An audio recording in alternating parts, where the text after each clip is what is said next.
Okay, welcome everyone. I, Council President Walsh, call the September 11th Committee of the Whole meeting to order at 6:32 p.m. Deputy Council President Hall has an excused absence this evening. Please note there will be a special City Council meeting at 7:15 p.m. or immediately following the Committee of the Whole meeting, whichever is later. The purpose of that meeting is for the City Council to hold a closed session. The same virtual WebEx meeting will be used for both meetings. There are multiple public comment opportunities at tonight's meeting. There's a general public comment opportunity at the beginning of the meeting, or you can make comments after the presentation and council question and answer period on tonight's agenda items. Members of the public may address council at this time in person or virtually. Those who signed up in advance to make comments will be called on first. If you're joining us virtually and would like to make comments, you can raise your hand by on the phone pressing *3. On computer or smartphone, look for the hand icon or send the host a chat message. And if you're in the room and did not sign up, I'll ask for other speakers before closing this portion of the meeting. I will wait a moment to see if anybody wishes to raise their hand. Do we have anybody who signed up or is indicating? Nobody has signed up in the room, and we actually don't have any members of the public with us virtually tonight at this time. Fantastic. So at this point, as a reminder, we love it when you write to us. We'll take written comments any day. Email citycouncil@issaquah.gov. But in the meantime, I think we will get on to our agenda. And so tonight's agenda, we just did public comment. We're going to start with our one and only item on the agenda, ID 1511, Emergency Management Program Updates, presented by Jared Snyder, our Emergency Manager, and Catherine Robinson, Eastside Fire and Rescue Emergency Coordinator and Wildfire Mitigation. Come on up. Thank you.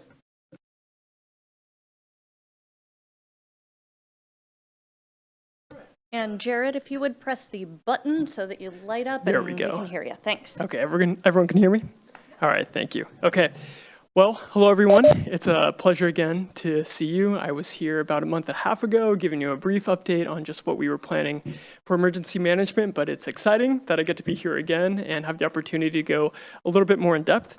It's also a very fitting day for this presentation as we look back 22 years ago onto the tragedy that was 9/11 and just remember the loss that we had as a country. So a fitting day, but much has already happened in this month and a half since I've seen you. We've had smoky days, we've had some heat. Nationally, we've had some devastating wildfires, and as our own mayors actually in Morocco, and the sad earthquake that's occurred there. We're just reminded, it feels like constantly, of emergencies and disasters and the role that they play just in our modern world. So with that, I do appreciate again this time to talk about emergency management. So what I'm specifically asking from you today is to provide some direction and feedback on the emergency management program. As you know, it's been a little while since we've had an emergency manager back in this role. There's been some great work that was done in the interim with Autumn and Jean and a few others, but it's an exciting time for the program because we get to set a course not only for the remainder of this year, but the next year, and then really looking further ahead for multiple years for what we can do with the emergency management program. So I just thank you for your opportunity, for your comments, and for really relaying any information that you might have heard from the public. It's all very much appreciated. So with that, the first thing I want to do is set the stage. Disasters in Washington and nationally are on the rise. You can see this graph here. The top portion of it, you can see an increase in federally declared disasters. What a federally declared disaster is essentially a damage threshold that's met to issue a presidential declaration of disaster. And the top part of the graph, like I said, you can see how they're on the rise. We've had a couple years where there hasn't been too many, but ultimately disasters in Washington are increasing. The bottom part of this graphic that you see here, you can see the type of hazard where these disasters are being declared for. And fire, severe storm, and flood are all on the rise. Now, that's important because those hazards in particular are climate-driven hazards. As we're all aware, climate change impacts the severity and the frequency of these types of natural disasters that we have. What you see in front of you are some numbers given by King County and the University of Washington under a low greenhouse gas emission scenario, which is 4.5. It's the more conservative of the two scenarios that are given. And what we're looking at specifically for Issaquah, these numbers are for Issaquah, is summer temperatures with an average increase of 5.5 degrees, 0.88 inches less of water in the summer, an increase of 9, totaling 20 extreme fire danger days, and then 14.6 heavier rainfall events in Issaquah. So all this means is that, yes, disasters, they are here to stay. They're here with us. They're going to increase in severity. It's a good time to be talking about it. It's always a good time to be talking about disasters because they are here to stay, like I said. So with that, let's take a look at Issaquah's hazards. We have two major categories of hazards, natural hazards and human-caused hazards. Within natural hazards, we have earthquake, volcano, landslide, wildfire, flood, and severe weather. Severe weather is just kind of a catch-all for things like ice, heat, high windstorms, things like that. Volcano, we don't have any active volcanoes that would, impact Issaquah in terms of, lava flow or anything like that. That's more like the tephra and the ash that we're concerned about there, right? For human-caused hazards, we're looking at hazardous materials, so whether it's a release of some dangerous chemical that creates a toxic plume, a health incident such as COVID-19, terrorism, cyber incident, and dam failure. If you're wondering where the dams are in Issaquah, stormwater ponds, if they're a certain size, they're actually classified as a dam, and so we do have some of those within the city, some of which that we own and maintain. One further distinction I want to make on our hazards is just the types of hazards that we have, the scale of hazards that we have. On the left, you see the Cascadia subduction zone. On the right, you see the Bolt Creek fire.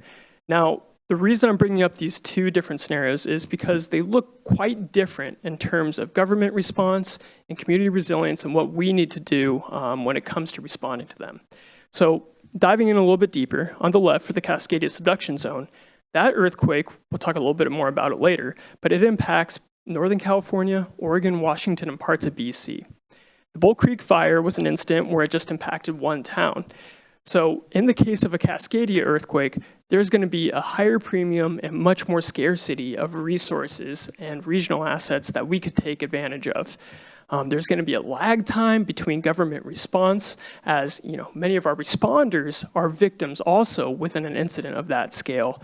And two, I just want to really highlight that these are the types of incidents that the community needs to be prepared for and resilient for, as there's that lag and lurch in between when we can get running and fully operational to provide the level of service that we hope to.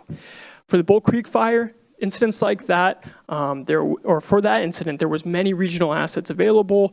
The county support was there, state support was there, all for a relatively small town, Issaquah. And that's a perfect example of, if we had a smaller regional type of incident within Issaquah, we kind of expect a similar level of having those regional assets available. So that distinction is important, and I want you to just kind of keep it in your mind as we talk about our hazards and about the actions that we plan to take moving forward in this presentation.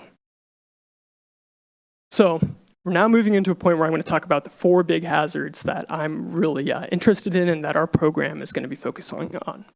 Flooding comes as no surprise to the City Council. Everyone is well aware of Issaquah Creek and its potential to flood and impact our residents. The spring and the fall are particularly times when flooding is worse.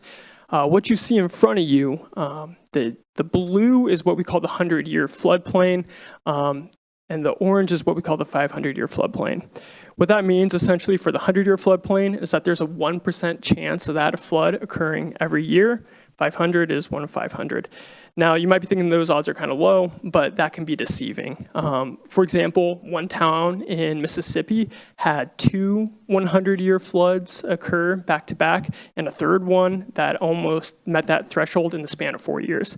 So when it comes to probability, we know that lightning can strike twice, that, that 1% chance can happen multiple times. So that's just something to be aware of, that these maps can be a little misleading, especially the name. When we communicate with the public and the community, it's a little bit misleading. All right. Next up is landslides. Issaquah has seen some landslides in the past. Fortunately, relatively small landslides. What you see in front of you is a map of known landslide areas. One small caveat to landslides, it's the data is sometimes a little tricky. Better studies are always coming out to help us better understand how much confidence we have in these mapped landslide areas. There's really 3 types of landslides that we are aware of. One is a deep-seated landslide. This happens well below the root level of trees and vegetation. They can sometimes remain in place for years, decades, even centuries without movement. They're kind of the most mysterious, if you will, of landslides. It's hard to predict when they will go or what causes them.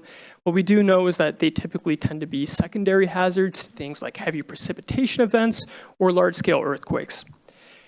2 other types of landslides that we are thinking about is debris flows. Now, typically what this looks like is a mass of vegetation and soil and other earthy material moving down a ravine. Typically, where we're seeing these around the country is post-wildfire. For example, that Bolt Creek fire image that I just showed you before, the Weather Service and that community up in Skycomish are constantly monitoring if there is a rain event that meets that threshold, because that would mean that a lot of that woody debris would come actually down into the community. So another type of landslide to be aware of. The last one is a shallow landslide, and this is really driven by the removal of vegetation. They only happen really in the first few feet of the ground, and they tend to be much more minor in impact.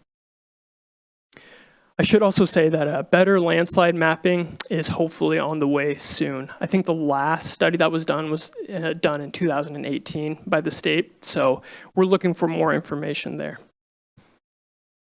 Now, this map, this council has seen a lot, and I want to recognize that. So this is the Wild and Urban Interface, or the WUI, as you all know it. One misleading element of this map that we'd like to point out is that the red areas are actually not the highest risk areas. It's actually the orange areas, because those are the areas that are developed, but up to undeveloped land and large swaths of forested area.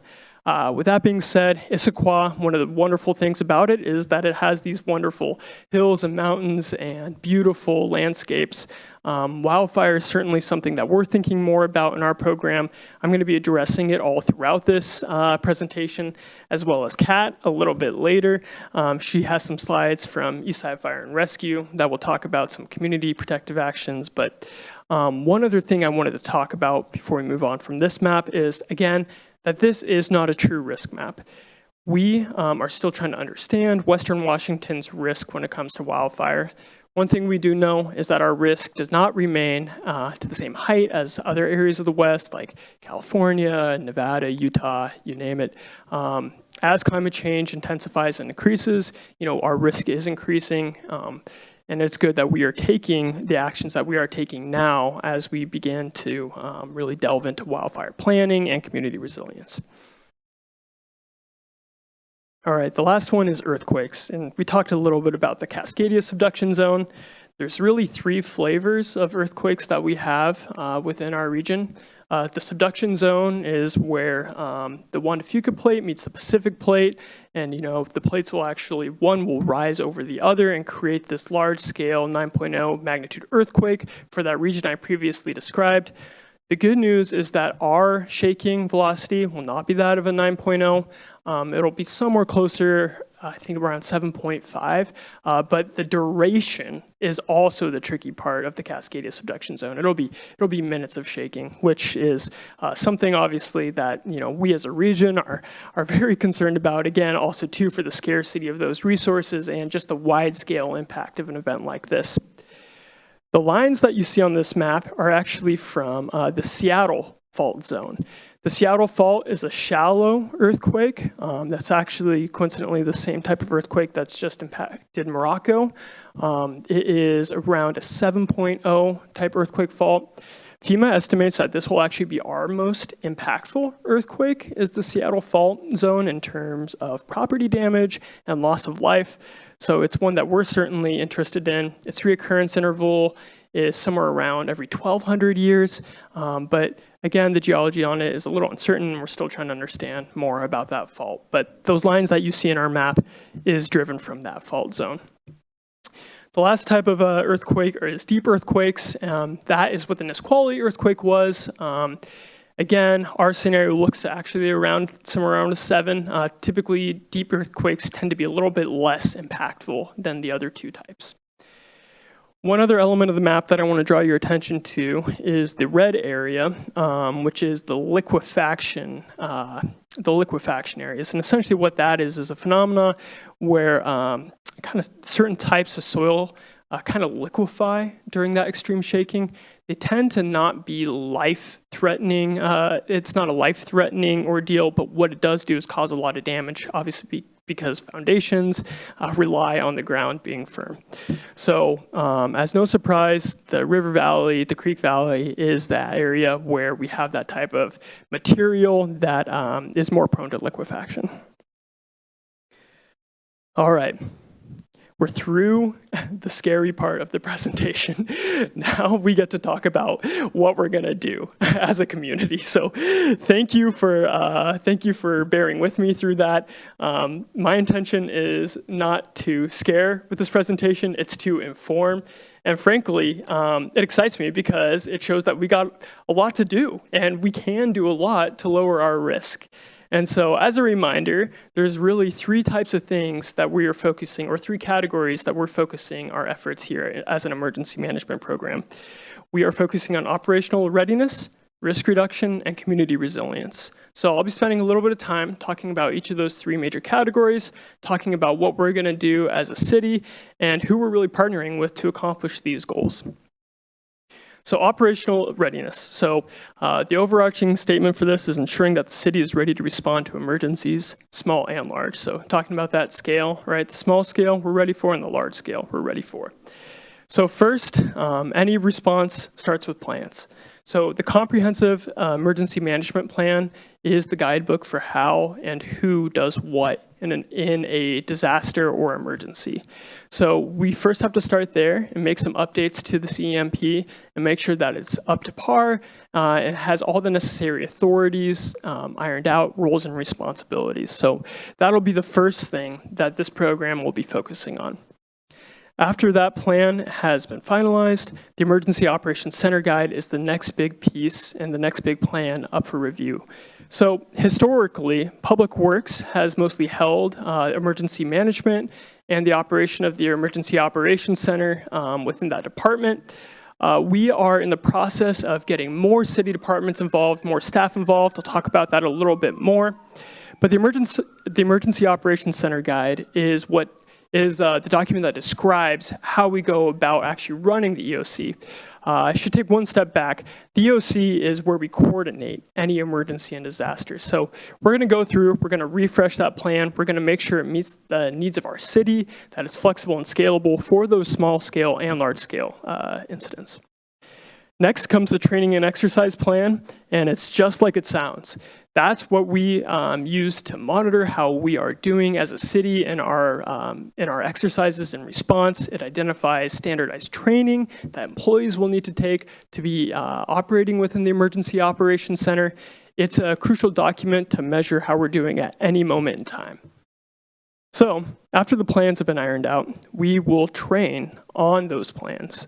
So our first training is planned around Q2 of next year. Don't tell the city staff, but we're likely going to train for a wildfire. Yeah, it's important they don't know. But as that is a emerging hazard and something that it's very obvious that the community cares about and that we care about as a city, it's essential that we have exercises around that and that we practice and that what we've planned. So that EOC training will involve as many staff as we can get from all the departments that we can, because an incident like this that will be in the scenario, it will be impactful for Issaquah. And so departments that have not typically participated will hopefully be brought in. And we hope to make new staff feel comfortable working with an emergency operations center. So with that, there's one more piece to operational readiness that I want to talk about, and that's kind of these event-specific or incident-specific plans. So what you see in front of you is our draft wildfire evacuation routes. Now, you may be wondering why they're draft. Well, that's because any plan like this, if it's not exercised, evaluated, or refined, it's not done, essentially. And so these plans have not been exercised to date. So this will be something that we get to exercise in something like that training. But these plans are important to show that we are thinking about not only wildfire, but all of our hazards that could impact the area. And I've quickly learned already the value of bringing these plans out. I had the pleasure of going to Providence Point on Friday to give a presentation with many of the same people in the room.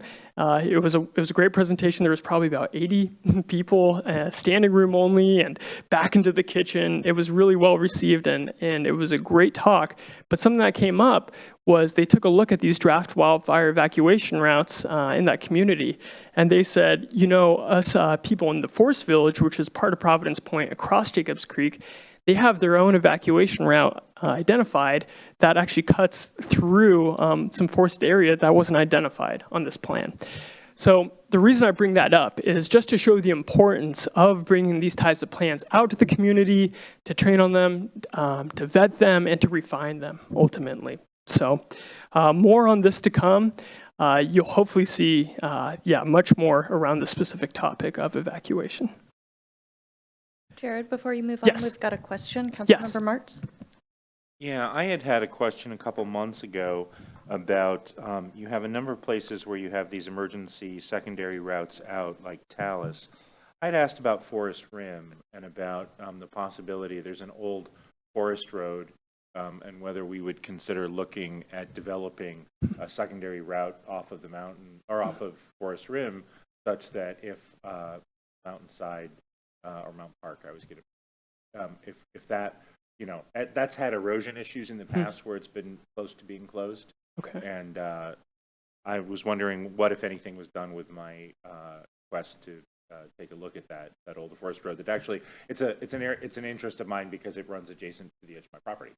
Yeah, absolutely. No, and I think that's another great example of something, you know, that we can certainly incorporate into future versions of this draft wildfire evacuation route. We have, this is jumping ahead a little bit, but we have the Community Wildfire Protection Plan planning effort underway that's led by Eastside Fire and Rescue.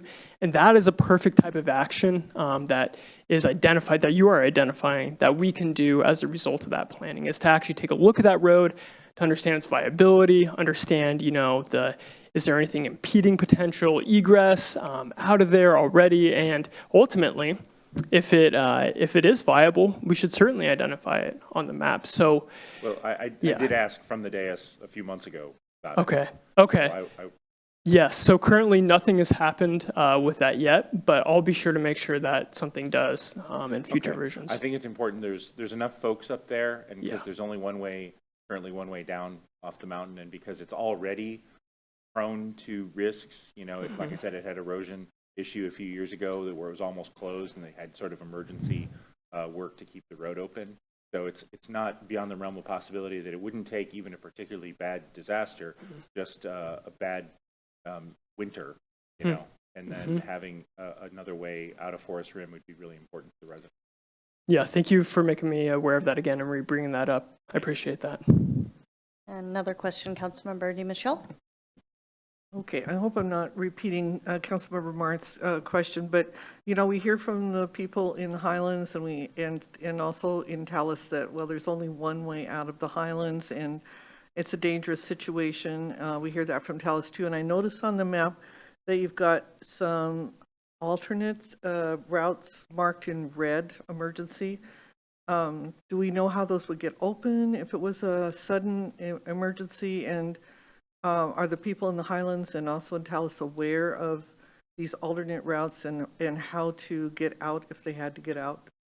Yeah, so it's my understanding that Eastside Fire and Rescue has keys to these bollards and to these areas that can open up those gates, as well as some select community members within each of those neighborhoods. Now, that's a perfect example, though, of a capability that hasn't been tested yet. And that's why I'm personally excited to test something like this to ensure that that does happen and that does occur. It's a great question, and it's not one yet that I'm comfortable with. So, yeah, thank you for re-identifying that. Okay. Thank you. All right, moving on to the second major category, risk reduction. And this is essentially working to prove the ways that we lessen the risk of any given hazard within Issaquah. So this plan that you see in front of you, the King County Hazard Mitigation Plan, is truly the guiding document for long-term projects that we take within not only the county, but the city. We have a specific annex to this plan that we can identify the actions that we want to take and invest into to lower our risk. So the update for this plan starts later this year. We will certainly be taking part of it. I'll be coming back to you all for approval on it and for your review.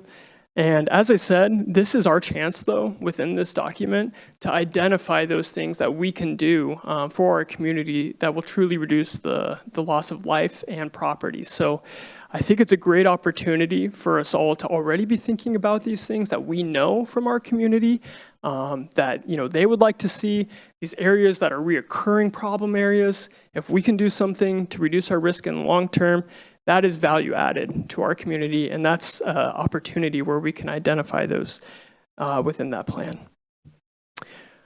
We're not waiting for that plan. We already got efforts underway.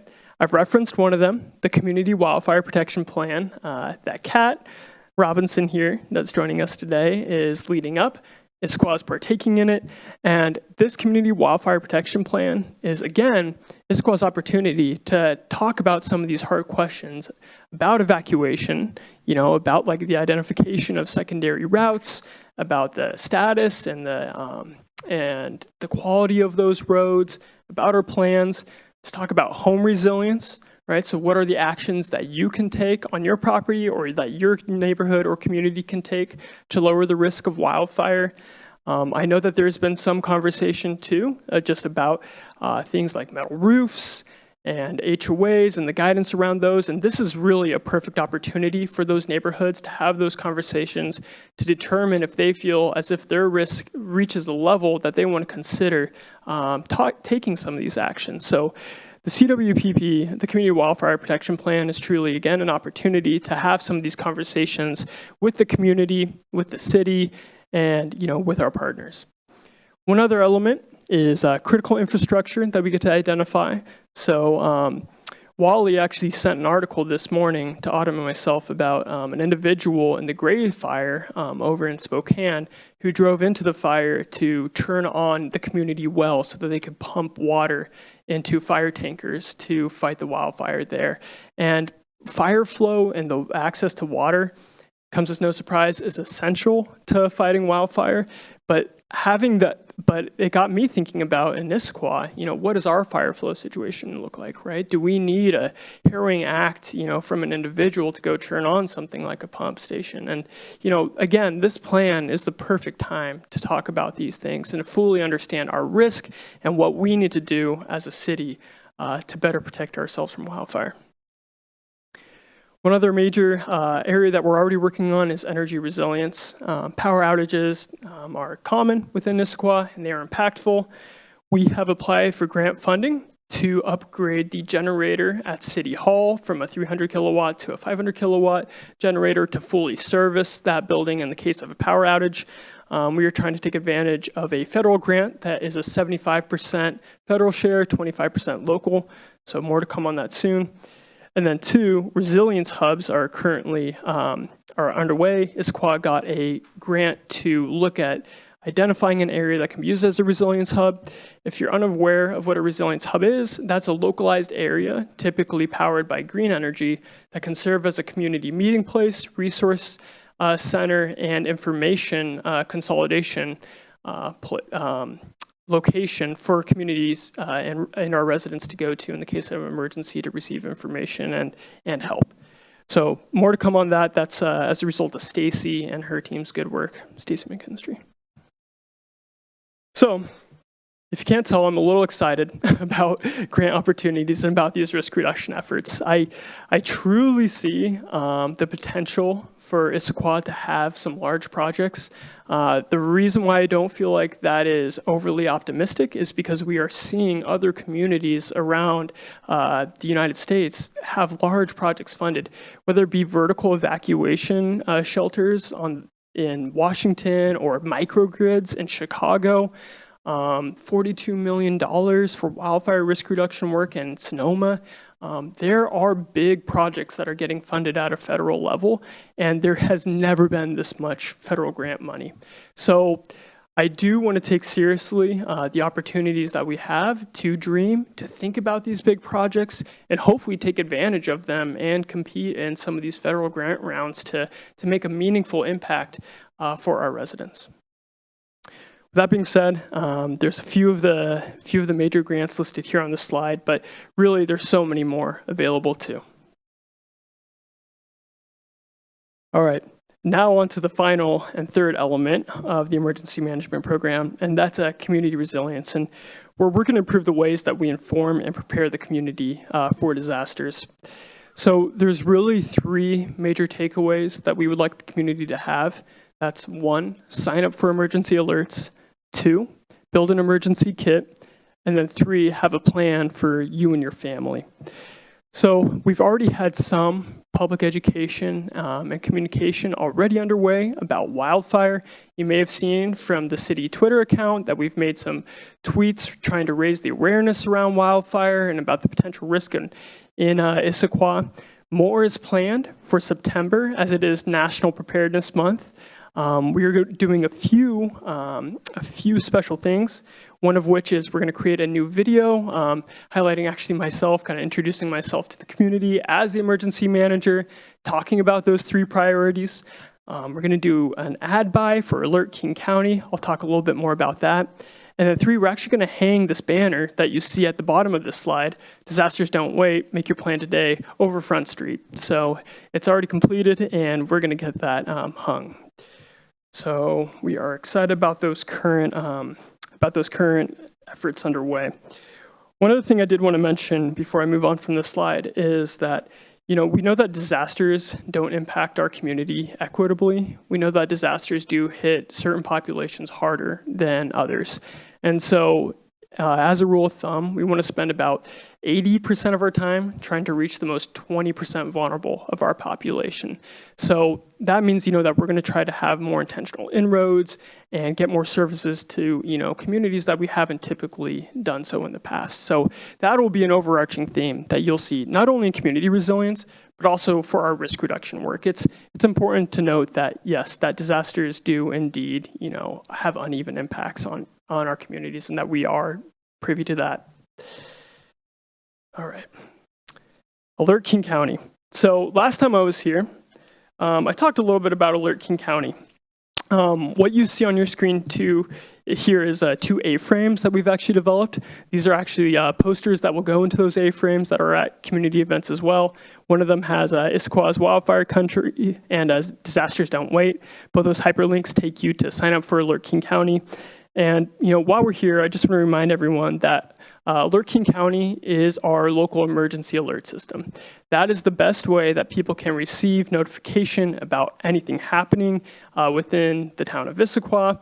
You can get it via email, text, TDD, and voice or phone call. The 8 languages that we can communicate in is English, Arabic, French, Spanish, Portuguese, Mandarin, Japanese, Korean, and Russian. Last time I was here too, also, it was brought up about wildfire evacuation notices and about, the ability to communicate those. We've since actually already pre-translated a message about wildfire evacuation into those languages. The message reads, there is a wildfire in your neighborhood, evacuate immediately, go to issaquahwa.gov for more information. So that's already been translated. That's preloaded into Code Red, which is great news. And I thank you for that suggestion the last time I was here. One thing I do want to highlight is the signups for Alert King County. So again, when I was here, I said we had about 1,000 residents signed up.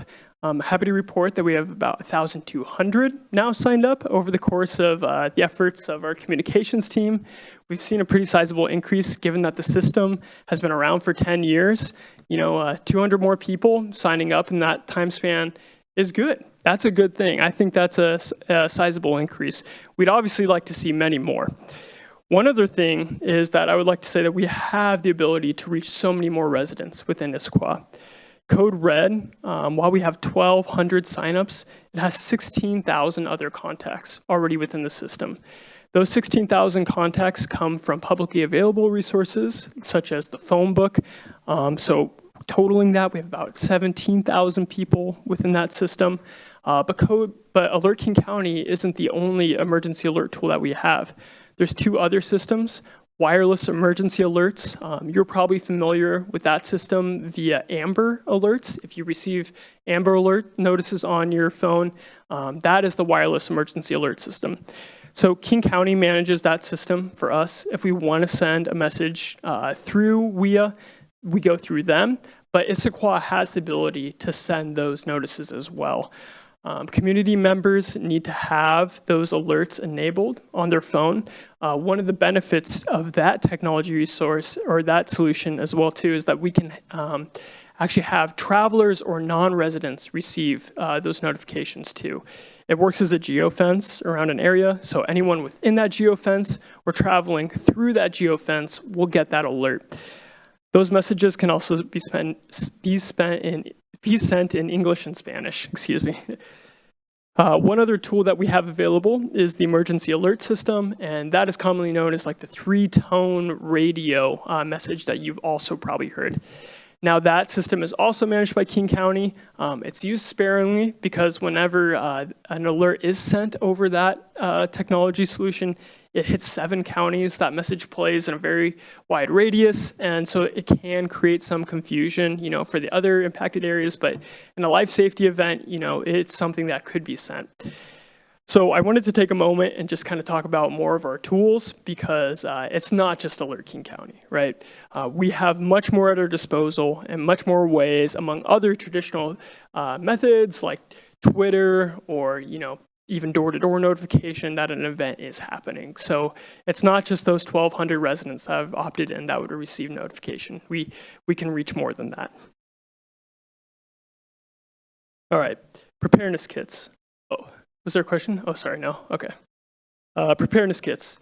So here's another one of our priority areas. Not this September, but next September, we're hoping to partner to bring preparedness kits to some of those most vulnerable in our community free of charge. One thing that we've heard before from folks when we're trying to bring these preparedness kits is, every day is an emergency for some individuals, right? They're living, paycheck to paycheck.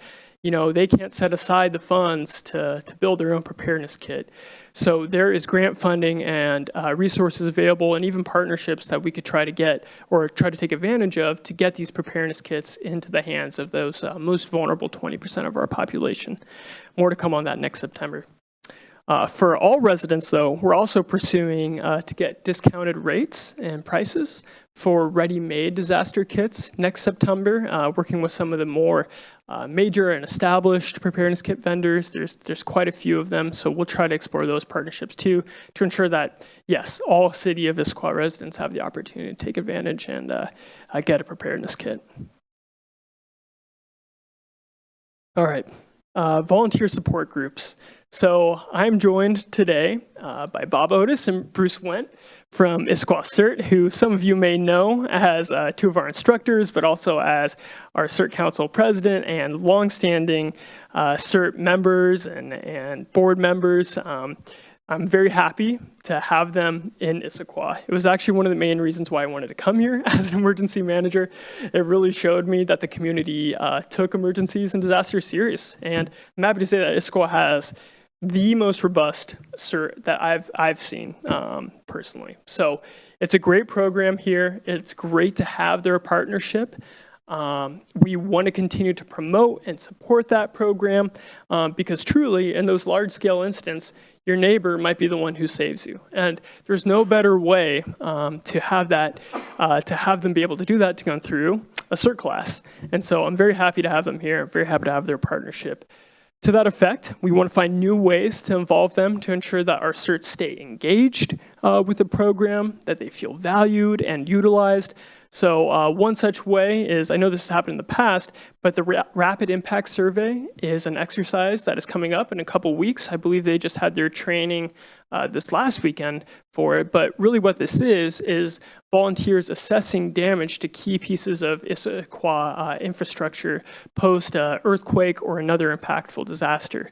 And so that's a great way to just show how our volunteer groups are a force multiplier, how we partner with them, and that we're looking for similar opportunities like that to use them. And I know they've also done sandbagging and flood events, and we're going to continue to utilize them for events. But I would also be remiss to mention that CERT isn't the only volunteer agency that we have or support group that we have. We also have ICAST, which helps us with emergency communication during an event when all other lines of communication are down. So we have a great volunteer group support here in Issaquah, and we continue to support them as they support us.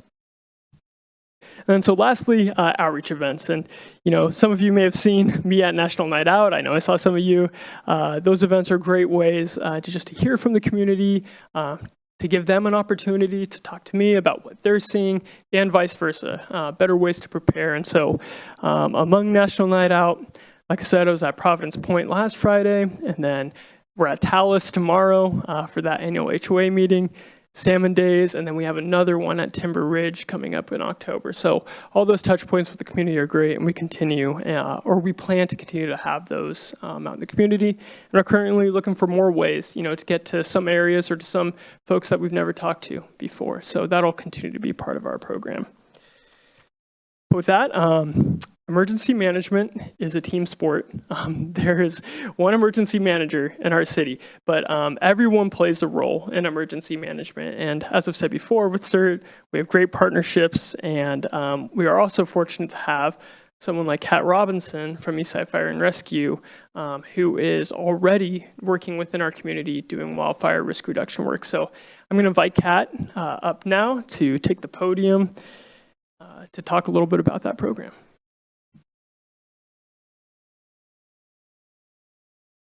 Hi, everyone. Thanks, Jared. Jared's been saying a lot of great stuff, and I'm so excited that he's here, and he is the emergency manager for the city of Issaquah, because he really brings a lot of enthusiasm to the position and so much great experience. And so we're very excited to partner with the city of Issaquah, as we do with all of our partners in our service area. So to speak a little bit, I love what you just said about partnerships and everyone plays a role, because that's really true. Often those of us in emergency management get, kind of like, well, you're kind of the doom and gloom. You're sort of bringing down the room.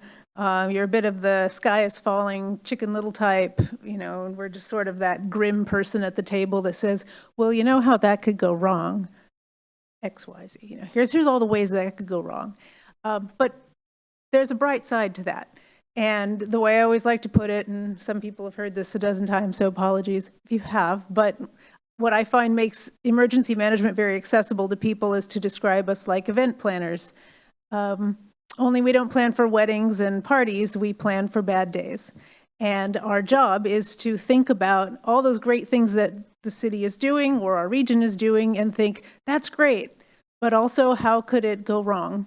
And if it does, what do we need to have in place to make it better, to be stronger, resilient communities? And so that's our job. And that's how we think about the world, is how can we solve these problems before they happen? How can we mitigate the worst of it? So to that end, my name again is Kat Robinson. I'm the Wildfire Mitigation Specialist and Emergency Coordinator with Eastside Fire and Rescue. Our emergency manager, Andrew Stevens, he's up there called in right now, so he's listening. And our job really is the Emergency Management Division for Eastside Fire and Rescue, which has a pretty large service area, but Issaquah is one of our partners, is to be a force multiplier for you. So like Jared was speaking to about the operational readiness, the community resilience, the risk reduction, he's working on EOC training, he's working on support and training exercises. We're here to partner on those and provide a supporting layer to all of the work that he's doing. And in some cases, I'm reaching out to him, and Andrew's reaching out to him to speak about, like, well, what do you think of this? How about we do that? And in other cases, he's reaching out to us and saying, hey, I'm doing this. Can you guys play a role? And by doing so, we strengthen, between the two, we become stronger than the sum of our parts. I said that correctly. I think I did. So that's what I really like about this partnership, and I'm very excited to be a part of it. Like Jared mentioned earlier, disasters often come in twos. So you get a wildfire, and then later you get the accompanying landslides and flooding that can result because of the damage that the wildfire caused. So planning for complex events becomes something that we have to think through in the long term. And how do these disasters impact our community both now and down the road? So toward that end, our role at Eastside Fire and Rescue is to build capacity in our regions for all phases of disaster management. That includes the planning, preparation, and mitigation before an event, the response during an event, and to be there throughout the recovery of that event. And you can see on screen, there's a variety of different roles that we play. EOC and incident management, training and exercise is a big one, emergency planning, community outreach, and then my particular focus is on wildfire mitigation. All right. So to that end, what I'm working on, and Jared already alluded to it, is the Community Wildfire Protection Plan. And I guess, nope, it's not going to show what I'm going, so that's okay, I'll talk through it.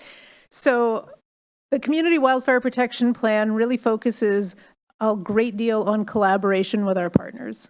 It's not written in a vacuum, it's not written in an office by ourselves, it's done in conjunction with the community and at multiple levels. So we're looking to talk to you at the council level, to talk to city government, planning, emergency management, public works, et cetera, and then get into the community as well. So, and that includes our service groups, but also our HOAs and our faith-based groups and our 4-H groups in some cases. Anybody who has a dedicated interest in this community should have a seat at the table for the CWPP. And what we find is there's a lot of intersection in our concerns and our priorities.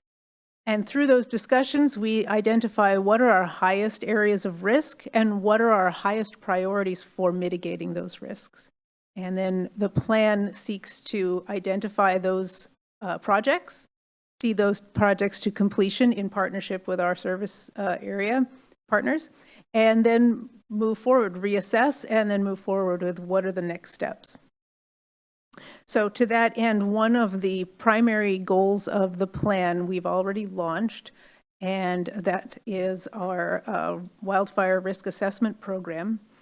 And so that's something that we launched at the end of July. And what it involves is any member of our service area can reach out and request a wildfire risk assessment.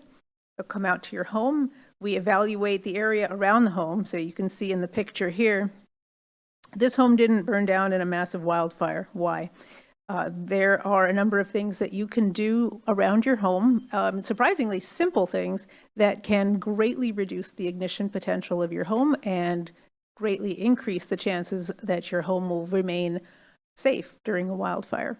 We all saw that during the Maui wildfire. We saw the picture of the one home that didn't burn, and the homeowners, whether intentionally or not, through the work that they did on their home, they did what's called home hardening, and they created a resilient home that was able to withstand the embers and the flames surrounding it. So Jared earlier mentioned a goal of focusing on emergency prep, creating kits and alerts. Part of what I do when I go to do these surveys is I bring a number of preparedness materials and I give that to the homeowner as well and walk them through those steps, how to plan, how to prepare, how to put together a kit. And we focus on evacuation as well. So one of the mitigation measures that a homeowner can receive, actually every homeowner receives when I do these surveys, is to create and think through an emergency evacuation plan. I get a lot of people asking me, well, how am I going to get out in a wildfire? And, you know, these are the roads you have. So those are your routes. So let's think through that. How is that going to work? If you only have one, that's going to be challenging. So let's think through that. One of the most important ways is to pay very close attention to those alerts, so that in the event that there is an alert, don't wait until the last moment to go, just go. You can always come back if it's safe, but once it gets too dangerous to leave, now you've reduced your options.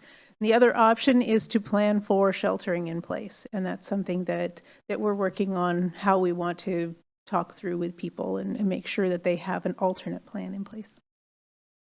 So I could go on and on, but I don't want to take a lot of your thunder away from you. So I Well, think we actually have a question. Oh, Councilmember Martz? Yeah, that education, sheltering in place is the point where that's basically the last of a series of decreasing or increasingly dire options, right? Like Yeah. you part of that education for homeowners is going to be, you don't want to get to the point where your option is to shelter in place. I live at the end of a 300-foot driveway. My whole property is critical slope. I can't take down any trees. And they're like, yeah, you don't want to be anywhere near there if there's a fire on the mountain. You want to get down and out because you won't be able to do anything for your property, and you do not want to shelter in place in those situations. So that kind of education for folks is really, I mean, I'm lucky enough to have been able to talk to a fire chief about it for my property, but most homeowners don't have that. So getting that information out, particularly for all of us that live adjacent to open spaces, right? I mean, anybody on Squawk Mountain, anybody on Cougar Mountain, anybody on Tiger Mountain needs to understand what will happen if there's a fire and how critical it'll be to get out while you can, right?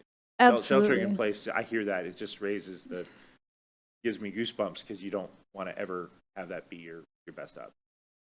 And I agree, it's not your first choice. What I'm trying to give people, what I always try to give people when I do preparedness work with them around emergency response is creating a toolkit. And sometimes they're not going to leave, and that will be their only option. So thinking through all of those ends and thinking through it in advance gives them that information in advance to say, this is not the best place to leave myself, so I should leave early. And hopefully that informs their decision making to, give them a little extra push out the door. But you're absolutely right. It's a balance, for sure. So Jared, I think the next slide is all about questions and direction needed, right? Yes, you're correct. So, feedback time. Excellent. So I'm going to look to the council, see if we have any questions, then we'll get public comment, and then we can provide direction and feedback. So any questions from council that weren't asked during? I need to look over my notes because I know I had a full email. Anybody else? I will get into it. I know part of each of those steps of readiness and preparedness and response is communication. And so you've talked a lot about what you're doing for communication to get people to sign up for alerts and communicate about how they can become prepared. I'd like to know more about whether public information officers or something like that would be a good solution for the city of Issaquah. I know Bellevue uses them extensively, did when they had the landslides. And so what our ability to respond in the case of emergencies is for communications? Yeah, that's a great question. And it's my understanding that we do have trained PIOs within the city of Issaquah. Many of them are communication staff. I think, is there four, Autumn? Four of you? Three, okay, that are trained as PIOs.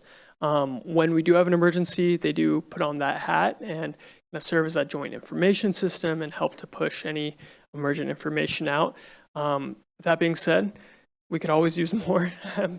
So anyone, if there's city staff that are interested in the training, it's free, it's available, but to your point, yes, absolutely, information during an incident is essential. Okay, I think I'm going to leave my questions there and provide through feedback. So at this point, we have an opportunity for public comment. So if we've got anybody in the audience or online who is indicating an interest to speak, I'll just pause for a moment and see if anybody's interested. Go ahead up, introduce yourself. Go ahead and press the button on there. Thank you, Autumn. Hi, I'm Bruce Went. I've been a certain structure since 2007, I think. I came into the program because of this lady here. She was one of our original certs here when the program originally started. But not to take a lot of time about that, the takeaway I want you to have tonight, and we're talking about evacuation. It's one of the things we talk about in our class. And my emphasis is be sure you have gasoline in your car. Never let your car go below a half a tank. Because if you need to get out of here, if you don't have enough gas, your car's going to get pushed over the side and you're not going anywhere. Try and remember some of those pictures from the Florida hurricanes, people going up I-95, running out of gas. And I know the big pushes for electric vehicles, but when you run out of electricity, you ain't going anyplace. So kind of maybe get a hybrid if you can. So anyway, just want to bring that up. Thanks, Autumn. Autumn came through our class, and evidently Victoria. The mayor's been through our class, so we really appreciate the support that the city has provided over the last, 15, 17 years. Gas up your car. And shelter in place isn't always because you have a fire, okay? It could be some chemical event or whatever. So we also talk about sheltering in place because of those events. All right, thanks. Thank you very much on that. Anybody online indicating a desire to speak? No, we have one member of the public online, but they're not indicating a desire to speak. Great. So at this time, we get feedback. Anybody want to start us off? Okay, Councilmember Hunt. Thank you. I really appreciate all of the proactive planning that has gone into this presentation and to the work that you've done for the city, also with Eastside Fire and Rescue and with our first responders. I have two sort of categories of comments as far as general direction. One is that I think we have a lot of plans in place for Public Works and the police and Eastside Fire and Rescue, and I am sure that all of those agencies will respond very quickly and effectively. I do think we have more work to do in terms of the community awareness and community response. We have many communities that could become isolated, or it could really be one of those situations where your neighbors are the first ones that are able to help in a disaster because of the layout of our city and the topography and the amount of wildland interface that we have. So for those reasons, I do think getting more people signed up is important. I realize we have information, but it sounds like if it's, we have about 1,000 people and growing on alert, and that is excellent. I think probably some of those old from the phone books that might not be up to date, the way that people are getting their information anymore. So really getting people's most up-to-date contact information and making sure that we are reaching people in multiple languages, all of those things I think are really important. Also, to that end, as was mentioned, I did participate in the CERT program. Part of why I was able to do that, I do work during the day, and I'm a mom, and I'm on council, and part of why I was able to do the CERT program was coming out of COVID, there was a hybrid option where a lot of the training was done online, and then there was a practical portion as well. So I think just making sure that we have options for folks that want to know the basics, or they want to know, they can get a backpack and they want to know how to use the items in the backpack, the tourniquet, whatever it's determined to be the most important basic things that you could get information out to people. I think those kind of lower barrier exercises to help more people be a little bit ready would be excellent. And I also think the evacuation routes is probably one of the very important pieces of that information. I like the idea of the backpack, and I think, with that, if we could have a little bit of information so that people could be ready with that information in the case of an emergency, that would be excellent. My second redirection, which you didn't touch on, you touched on that you're going to be reaching out to HOAs and various community organizations, but I am aware of at least one restriction that an HOA, which is the Tallis HOA, has on home hardening, which is that you actually aren't allowed to put a metal roof on your home in Tallis. And so I think that's only one that I know because I have come up against it for my own home. There may very well be other things that our HOAs restrict people from doing on their properties. Also, the urban villages, a lot of those homes are about 20 years old. The roofs are approaching, if they're asphalt roofs, they're approaching their natural end of life, and so it is timely. So I would really like to explore that, work with the HOAs. There are metal roofs that are the same reflectivity as asphalt roofs. It's aesthetically can be very similar. So just work through them and make sure that we aren't putting restrictions on what people can do if they want to actually make the investment and do that home hardening, especially in those neighborhoods that are also, it happens to be that these neighborhoods are also at the urban wetland interface. So it'd be very beneficial if we could work with them and overcome that. And again, I don't know what I don't know. I think there may be other restrictions on what people can do. It sounds like we also need to do some research on that as a city. So I would like to work towards making sure that if homeowners want to make big changes to their properties, that we aren't a barrier, or that there aren't barriers to doing that. And those are my two main comments about direction. I, again, really appreciate the information. I also appreciate the discussion of how climate change will be increasing these events and the frequency, and that we need to accept that and be a resilient community. And overall, look forward to continuing the conversation. Thank you. Okay, Councilmember Joe. Jared, first, let me say thank you for all your hard work. You have the ability to collaborate with people and bring them to the table. And I think that's a very important trait for this type of position. In my spare time, I was looking at the Comprehensive Emergency Management Plan for the city of Issaquah. And I just had a couple of comments that may already be taken care of, and if they are, fantastic.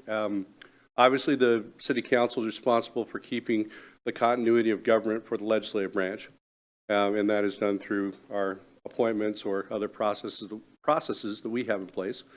The executive branch, of course, takes care of continuity of government through the mayor's office, but I'm a fan of those disaster movies, or where the mayor is still alive but stuck under a rock somewhere or in a mine or what have you.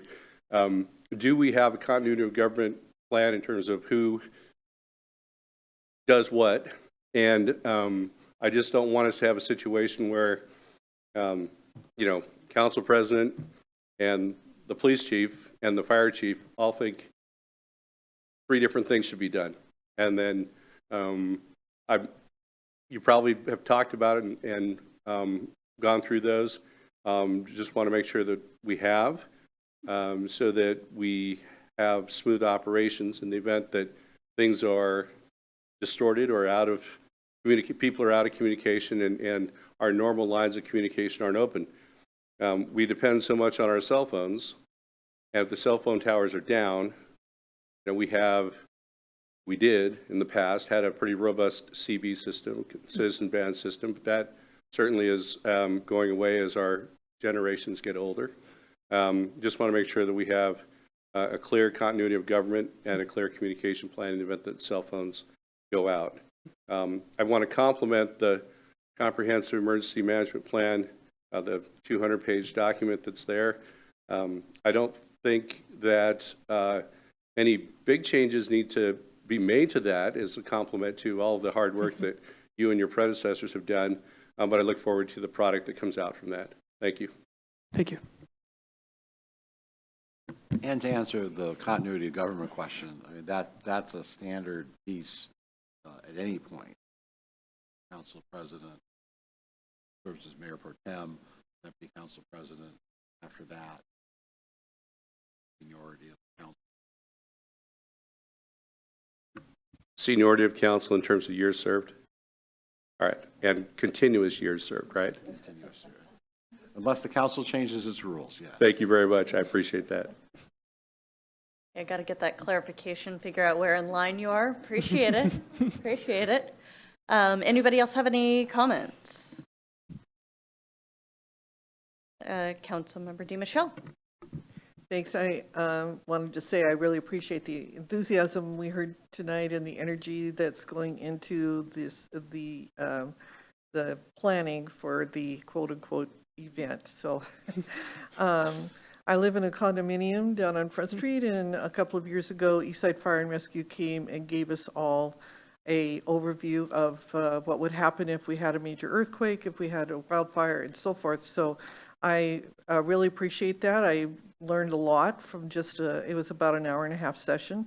We had several firefighters come and talk about different areas and things that we ought to do. So I would just encourage that kind of outreach to multifamily, groups like condominiums and apartment buildings, and thought it was just a very useful exercise. So it was a little bit, like you said, that was the scary part of the presentation, was how long it might be before somebody could get to us in a major earthquake, and how long it might be for us to be able to get out. And so planning for those kinds of things, having food, water, and other things on hand, and also knowing, I believe in my condominium complex that 3 or 4 people have been trained in CERT, so we have that push as well. So just that community-based approach where you might be on your own for quite some time is really, really important. And so the more that we can do to educate our community, the better. Really appreciate all the work that's gone into this. Thank you. Oh, and I like the direction. I think Councilmember Hunt made some really good suggestions, but overall, I really like the direction that we're taking. Thanks. Thank you. Okay, anybody else? I'm gonna finalize it up. Rapid fire. I'd like to know more about how we're going to work with our new urban forest steward to mitigate the risk of wildfire in the terms of emergency alerts. You know who's really aware of their cell phones? Teenagers.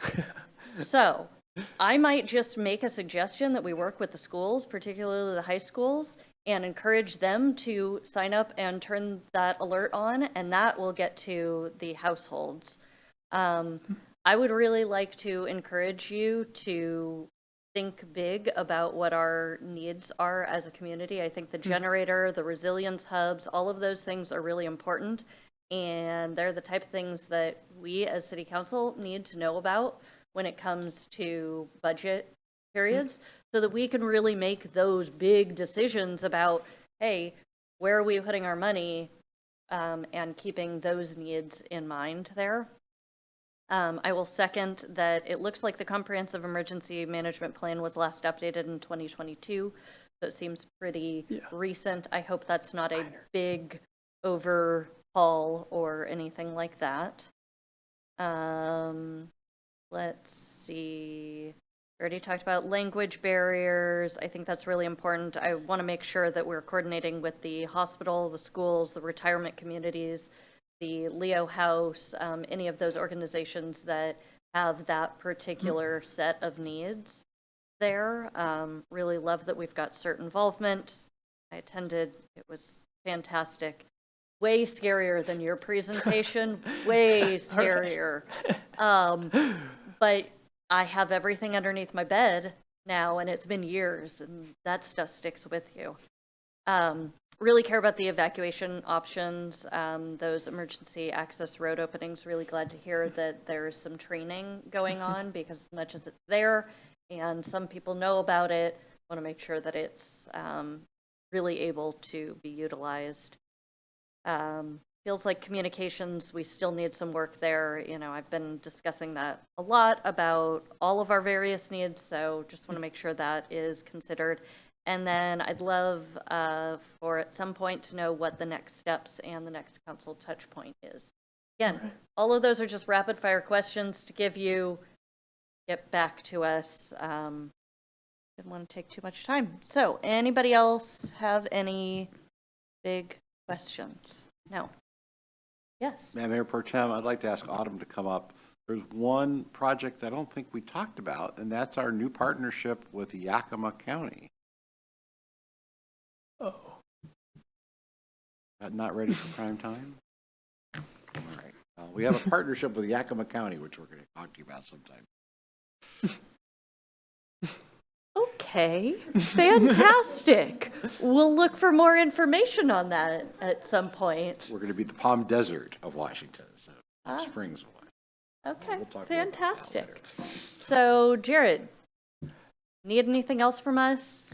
No, I just want to say thank you. It's truly a pleasure, honestly, to have such a supportive council and a council who cares about these topics. You know, it's yeah, I'm really taking your feedback and your direction that you provided. So thank you very much for cutting time out of your very busy council schedule for an extended discussion around emergency management. So thank you. And we very much appreciate you coming, bringing the partners, bringing all the team, and keeping us up to date. Thank you. So that is I guess we have good of the order. Does anybody have anything for good of the order? Okay. Madam Mayor Pro Tem, Yeah. just to mention, it was alluded to earlier, Mayor Pauley, along with Chief of Staff Eggers and members of our sister city commission are in Morocco. They are safe. The mayor posted a video today letting everyone know that she is in touch, looking for the best ways that Issaquah residents can be supportive of our friends in Morocco. So we will continue to make people aware through our very excellent communications team. Again, we posted that video from the mayor this afternoon. But we've been getting inquiries about what Issaquah residents can do to support those in Morocco, especially those associated with our sister city, which is many miles from the epicenter. Every indication that we have is Chefchaouen is in good shape. The mayor will be with the mayor of Chefchaouen tomorrow. Today, their time already. But we have been getting many inquiries from members of the public asking what they can do. So we will be sharing that shortly. Sounds good. So that's the only item on our agenda at this point. So we're able to adjourn. We do have a special meeting afterward, which I believe is closed to the public. Yes, executive session. So at this point, this meeting is adjourned at 7:45 p.m.